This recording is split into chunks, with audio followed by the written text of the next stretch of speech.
Hey, what's going on, everybody? Alex with you here again as usual. Thank you for dropping by for yet another chess video. Thank you for coming, guys. This actually is going to be my 100th uploaded video. That's not taking into account all the videos that I tried making and that just didn't come out right, so I never uploaded them. This is the official 100th uploaded video on this channel. Woohoo! Super exciting. No, I'm serious. I'm super excited about it. And the most important thing that I want to start off with is by saying that had it not been for you guys, I wouldn't have made it this far. And I know it's sort of a cliche thing to say on a YouTube channel, but it's the truth. Because I remember when I started this channel back 2 years ago, right around December. So it was exactly about 2 years ago. That my wife was telling me, she said, well, you know, how much time have you spent making the video? And I'd say, well, maybe 5-6 hours. It takes me a while with all the editing and everything. And she said, okay, well, that's great. I told her, I said, if I could get cumulatively, the amount of people that would watch this video, it would take me 5-6 hours. If it could surpass the amount of time in hours that it took me to make the video, then I'd be happy. Then it was worthwhile. And, you know, my expectations back then were not much, and neither are they now. But like I said, if it wasn't for you guys being interested, if it wasn't for you guys watching and hitting the like button and subscribing, I wouldn't have made it this far. So from the bottom of my heart, I want to thank each and every one of you for watching my videos, and thank you. Also, Christmas is coming up, so this probably will be the last video that I'll do before Christmas, but I might still squeeze a video in before New Year's. Who knows? I might be able to. It just depends on. So before you, and I'm going to show this closer, I bring to you this sort of elegant, inexpensive Chinese chess set. Really quite elaborate chess set that I've seen actually for sale quite often. I don't know whether people choose to sell these or whether they at some point produced a lot of these, but it is quite a really nice chess set just because of all the details that I felt like went into it. It's a themed chess set. It's a Chinese one, so I'm sure some of you guys, if you're out looking for different collectible chess sets and everything, have seen this one. Please be sure to comment after the video what you guys think about this chess set, whether you like it, whether you had one like that, and you know what your thoughts are. And to you guys, to sticking around for all the times that I've made the videos for better or worse. Alrighty, so here is the wonderful, unique looking Chinese chess set. Really quite elaborate. The attention to detail is quite fine here. Starting from like this surface and the squares. Each one of the individual light squares, and I'll show you guys these squares up close here in just a minute, has sort of an engraved, it's an engraved type of image of something, whether it's mountains or it's warriors. It's really quite nice. The dark squares are just smooth, dark surface, but the light squares are really quite fine looking. The board itself, and I'll show you towards the end, actually folds into. That kind of makes it easier to carry it. It also has these sort of these little metal handles right over here that you could see at the bottom, and the handle on the other side is the same way. So when you fold this board in two, you can just carry it across using the handles. That's quite nice. Each side has this compartment that I will also show up close in just a minute, but it's got these weird looking sort of underwear-like rubber bands, like the old underwear style, that actually is stitched through, and as you can see, once we pull one side, it sort of pulls on the other side, just like this. So that, I feel like, and it has the second row right over here, as you can see. There we go. So when you put the pieces in here, they're sort of kind of being held by the rubber bands. So they sort of go in there and the rubber bands hold them in this fashion, okay? The problem is some of the pieces are not as big, and these rubber bands, because this chess set's relatively old, the rubber bands have sort of lost their rigidity, their elasticity, and they're not holding the chess pieces as tightly as they should. So there's a lot of little chess sets like the pawns and stuff that will actually slide out from their rubber band holdings. They don't look like they are getting damaged by sliding out, but if it was me and I wanted to sort of improve on this chess set, or wanted to make this kind of like an heirloom chess set, what I'd probably do is get rid of the rubber bands altogether and maybe put in some kind of a foam that we've seen in some of the other chess storage boxes, some kind of a foam where you could basically just make individual compartments for the chess pieces, so that way you can just kind of put them in. If you want to know the type of phone that I'm talking about, look at one of my like very first chess sets on the 1852 Paulson series chess set. The briefcase that I bought for it was like the perfect example of what I want to talk about. It's basically nice sort of rigid foam where you can sort of push the pieces in and they wouldn't fall out even if you turn this thing over. That would be what I would want to do. So like I said, maybe in the beginning when this chess set was still new, these little rubber bands here were a lot more tough and elastic, but now they're just sort of very loose and they don't feel like they're holding. They're holding for the most part, but I wouldn't advise you like running with this chess set anywhere or tossing it. And even then, like when you fold the chess set and all the pieces are in there, you can actually tell that some of the pieces fall out immediately out of their little rubber bands. So that's that. One side carries the dark pieces, one side carries the light pieces. I'm gonna go ahead and show you guys up close. If we look up closely, like even the little part where the handle is attached have little tiny like flower engravings and everything. It's kind of hard to see, but hopefully you guys can get some appreciation of the detail that went into making this chess set. These little parts right here are actually like carved out. They're not like super superficial, so there are indentations and everything. That looks really cool too. It's all sort of in the theme of dragons, flowers, mountains type of thing. Very cool in my opinion. If we look up close here, we have the little hinges. That's the center of the board. That's where the board does collapse. The hinges, as you can see, are made with little tiny screws. I like to see no screws on a chessboard if possible. However, when we do have screws, if something goes wrong with the hinge itself, that's nice to know that you can always replace the hinge as long as you can screw the little screws out. So that's good to know. So from one standpoint, screws is not aesthetic, but from another standpoint, it's still okay. If we look at the top of the board, as you guys can see here, each one of the individual light squares has a nice, elaborate, detailed image. Quite a lot of detail. Now, the pictures, as far as what I can tell, they don't repeat on the half of the board. However, when you start moving to the other side, this one right here and this one are the same. They're just reversed. So past the midline, past midway, the images are reversed, and they're going to be the same thing as the other side. So as you can see, like this one is the same as that one, this one's the same as this one, this one's the same as this one, and that tiger thing is right over here. I wish my lens would be able to zoom in closer, but as you can see here, quite a lot of detail in each one of the individual squares. That's really cool to see. And they're not just painted. The squares, like if you run your nail against the images, they're all kind of seem like they've been made with some kind of a cutout or something. So that's really cool. Very, very nice.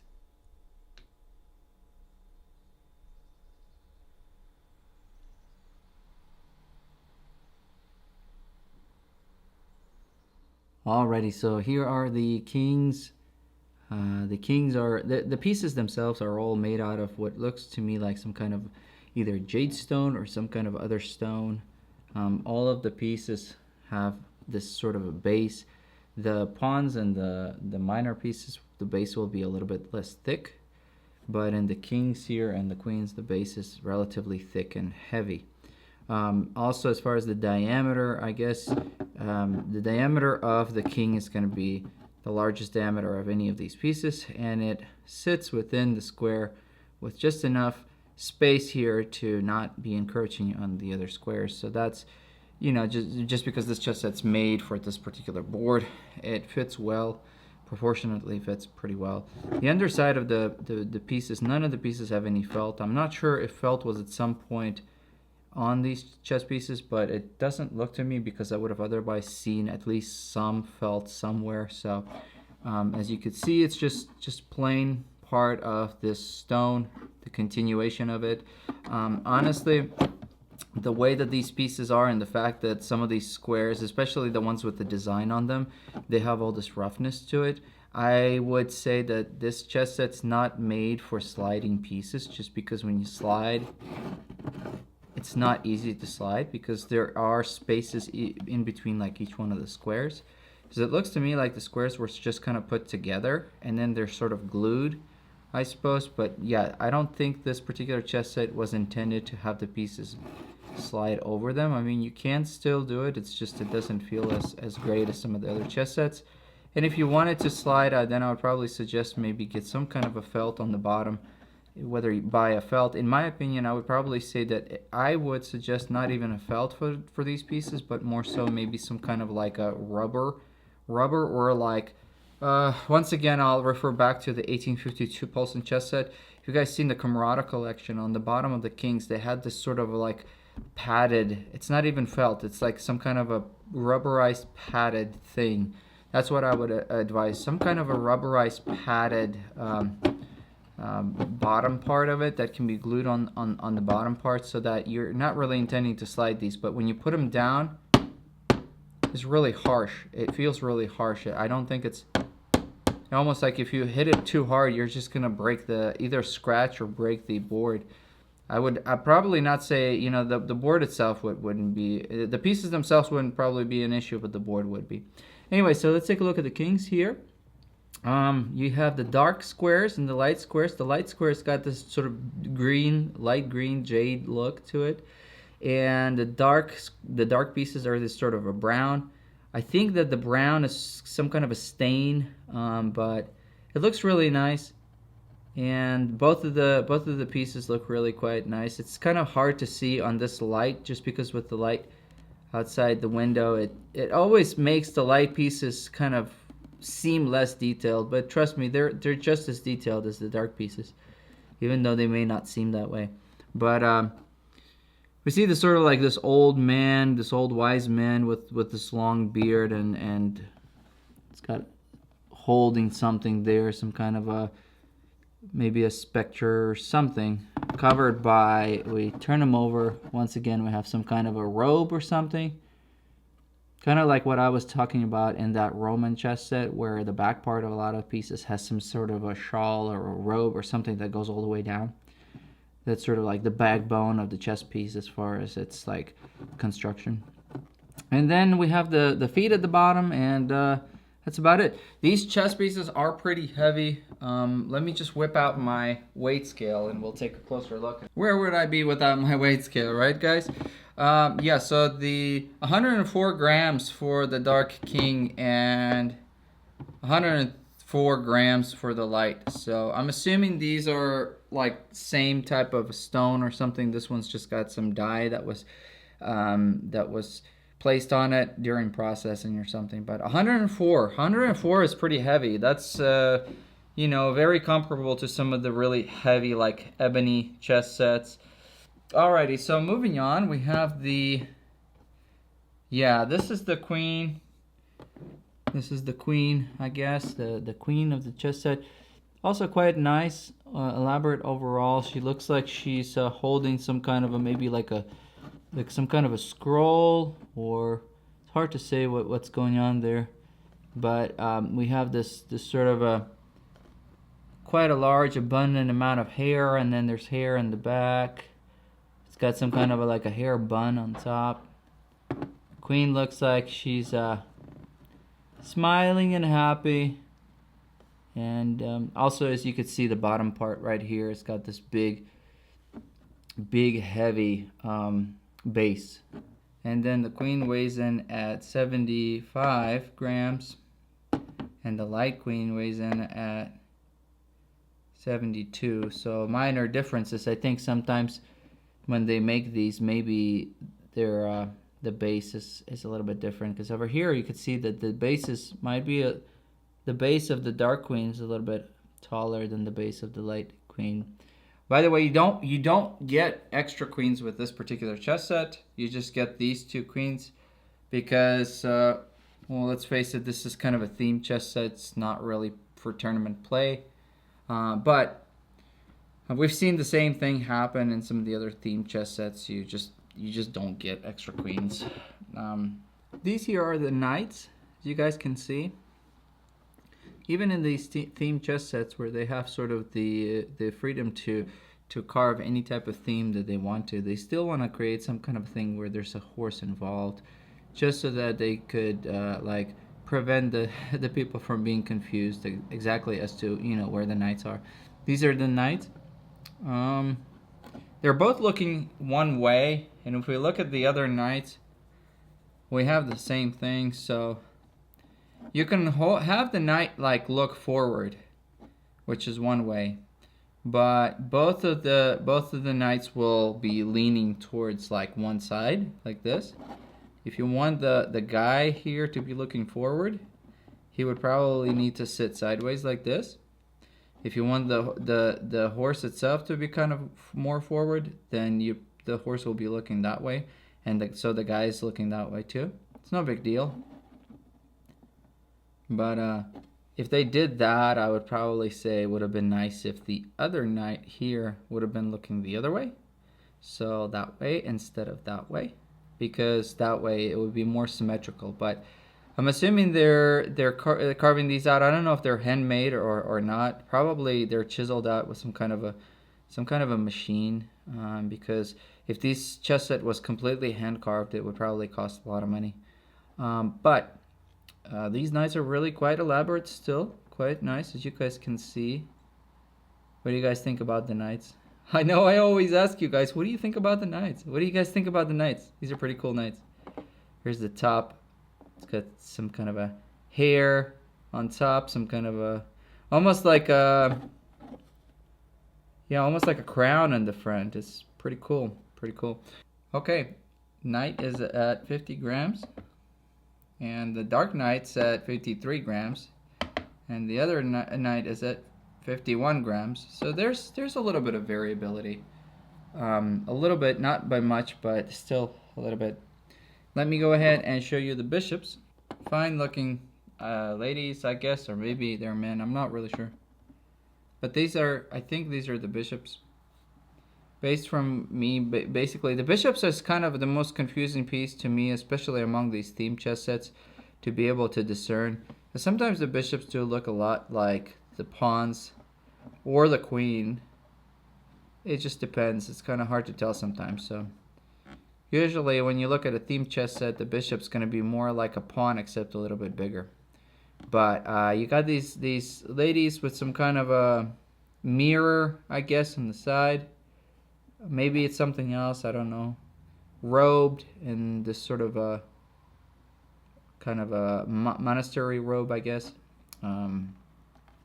The hair on the back kind of goes all the way almost to the waist, to the waistline. As you can see here, when we're moving to the more like minor pieces, compared to, for example, the king, the base is substantially smaller now than the king, see? And therefore, of course, the piece is lighter. The base is smaller in diameter as well as thickness, but proportionately it makes more sense to have the base smaller, I suppose. Yeah, so that's the bishops. Let's take a look. 40 grams for the light bishop and 40 grams for the dark bishop. So about 40 grams. Still not light. They're pretty heavy overall. Here we have the rooks. These watchtowers or defense towers that we see oftentimes in different chess sets. Especially themed chess sets, they tend to be some kind of a tower, a defense tower or something. Pretty large square-like tower with little windows, I guess windows or doors on one side, no windows on the sides, and then you have the windows and doors on the other side as well. The roof, very characteristic sort of Japanese or Chinese roof, I don't know. Looks kind of cool. Still quite a lot of detail. You see like the bricks and everything, and these little parts here. If you saw this little piece somewhere by itself without any chess set, would you have thought that this was belonged to a chess set? That's hard to say. Probably. Maybe. If I saw it somewhere, I'd probably say yes, because I've seen this chess set, so I'd probably say yeah. Let's take a look. Weight-wise, 64 grams, so definitely heavier than the bishops. And 61 grams for the light one. So yeah, pretty heavy, pretty heavy. Lots of, these pieces are all solid inside. They're not hollow or anything. You can tell by the weight distribution. They're solid all the way from bottom to top. So that's really nice to see. Finally, we got the pawns. Now, as far as the pawns go, as you will see here in just a second, and I'm gonna start putting these pawns next to you guys so you guys can kind of tell. The pawns are not the same. Like, all these pawns are gonna be different. Like different sort of different people, I guess, different villagers, so to speak. But yeah, the pawns are all as you could see, they're all gonna be, they're not the same. Different hairstyles, different different designs. And moreover, show you guys in just a second, some of the pawns even are a little bigger. I was actually confused. Like, see this one right here? This pawn here almost looks like it should be a bishop because it is a little bit taller. But you guys can see that all these different pawns are different. There's these different designs, they carry different stuff. Some of them are women, some of them are men. But sort of shows you that, you know, pawns are important too, and each pawn has its own sort of personality and its own individuality. That's something that we don't think about in chess, because in chess, you know, all the pawns are exactly the same. Even for bishops, for example, we have the dark square bishop, the light square bishop. We treat each one of those bishops differently. We treat the rooks different than we treat the knights. We treat the queen different than we treat the king. But the pawns are all like, hey, interchangeable. Yeah, we have backwards pawns and forward pawns and, you know, all that kind of stuff during the game. But still, pawns are pawns. In this case, you could see different pawns, different characteristics. If you're playing this game, you could say, oh, this little pawn holding the little canister of water, this little old lady right here, she's the one that ended up making it to the other side and being promoted to a queen. It wasn't this guy right here that was holding some kind of a flute or something. It was that lady. So kind of tells you a story a little bit. I don't know. I think it's pretty cool.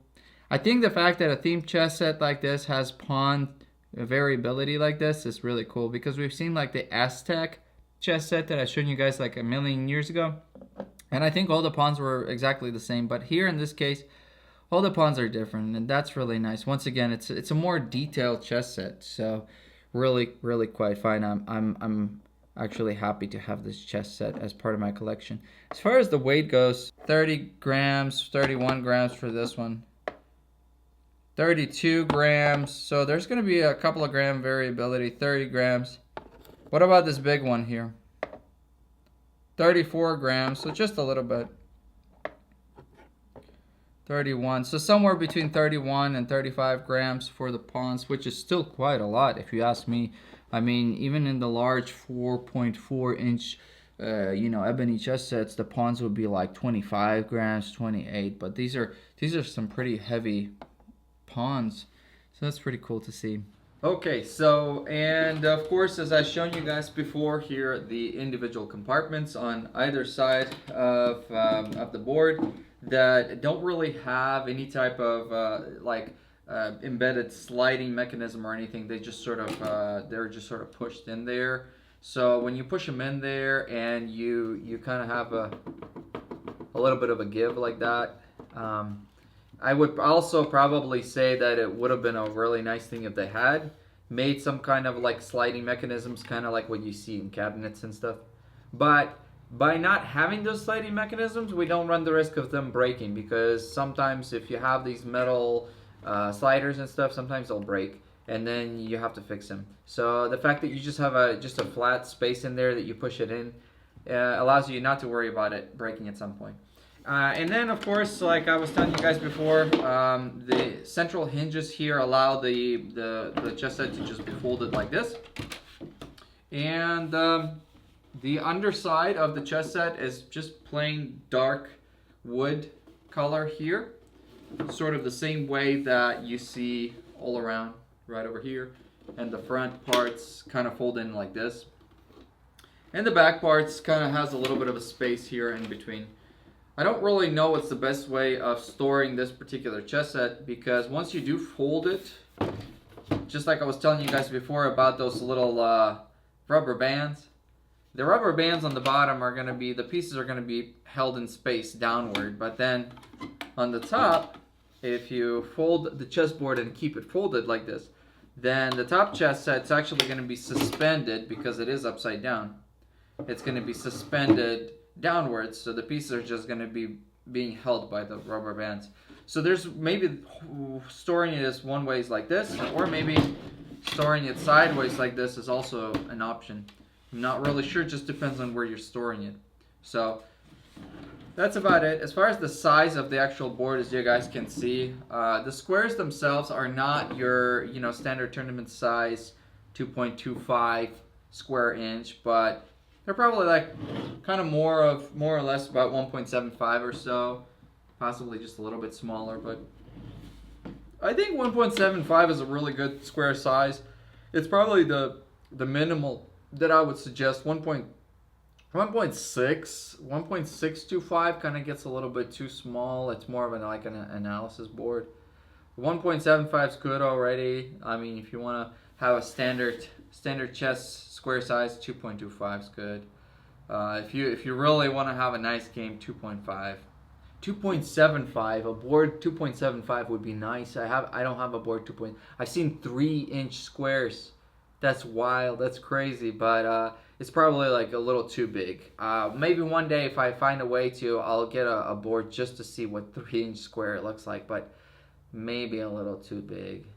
Maybe a little too big. Well, that's about really all I want to show you guys with this chess set. What do you guys think? I think it's a really nice themed chess set for people that enjoy collecting chess sets for the sake of just for the sake of appreciation of quality and the amount of work that goes into making these chess sets. Because, like I said, some of these are hand carved, some of them might be machine carved, but still, this type of chess sets and making these type of chess sets doesn't take 5 seconds. So they don't just mill them out, and it still takes time and takes some effort, and then people have to quality control and everything. So I think that I've always been a person who really appreciates the fine detail and everything in everything, really, because even like plates and silverware, I'm always like, wow, look at that, look at those details.